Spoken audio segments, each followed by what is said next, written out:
What is wrong with people there? I'm sorry. I just think there's a lot of people with some serious mental disorders in the Bay and LA that believe that a child can decide their gender identity. You've got to literally be, I mean, I don't know. If this would have happened in the 20s or 30s, they'd lock you up in a psychiatric ward. You have a mental disorder, 100%.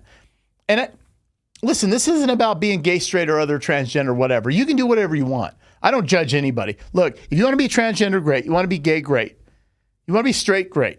But don't come into the school system with children or in my house and try to teach about sexuality to my kids. That's not your decision. That's my decision on my time. If my son wants to ask me questions about sex, he can ask me. But I'm not going to have some teacher that has a different ideology or belief system that may not construct with mine talk to my kids about their vision and thought process around sexuality that may or may not be right. And I don't think it's subjective. I think it's objective. I believe it's objective because there's stats and data. You know, and I'm going down this rabbit hole.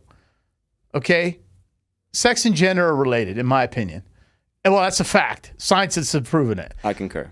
And I'm not going to have somebody tell me, look, and I don't really care. If you want to identify as a woman, I don't care.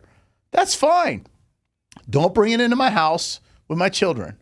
Leave the kids alone. Leave the kids alone. That's all we're saying. We're not saying, hey, look, I'm a straight heterosexual man. I'm not going to go into school, elementary school, with a book and start reading to little kids about sexual intercourse. Demented. Evil. I would go to jail.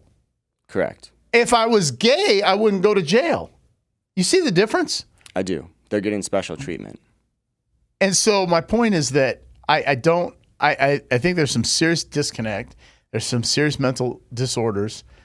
And again, I'm not better than a gay man or a gay woman. I'm not better than a transgender. They have their belief, fine. I'm not telling them they can or cannot vote. I'm not telling them that they can or cannot go to a restaurant where I'm eating. But what you're not going to do is go into a school and tell my kids what to do. Because now we have problems. And if you were talking about straight sex, we have problems. Because we don't know each child's viewpoint and where they're at in life and what conversations they've had with their parents.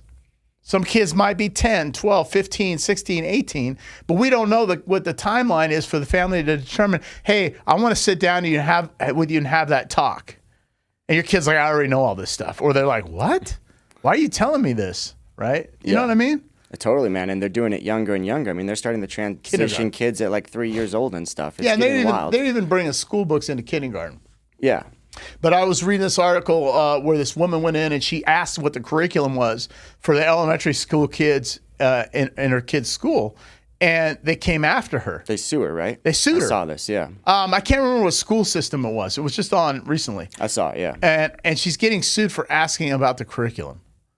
And this whole system that's broke. Now, the other issue I have, again, you know, this is where I'm lost. And we're talking about children, but we're talking about the whole ideology of, you know, gender dysphoria, right? Is if you are fighting for this equality or you're fighting for equal rights, what rights don't you have that we have? You can get married if you're gay in certain states. Am I right? You can go it's the whole country now. Oh, it's the whole country. Yeah. Okay, I stand correct.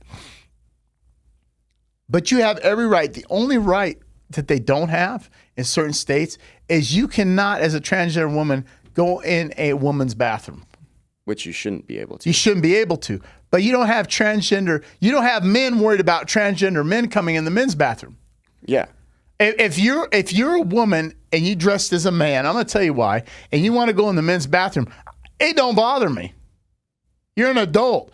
But I don't want a adult male going into a women's bathroom and my 16-year-old daughter's in there. It's the most anti-woman thing ever.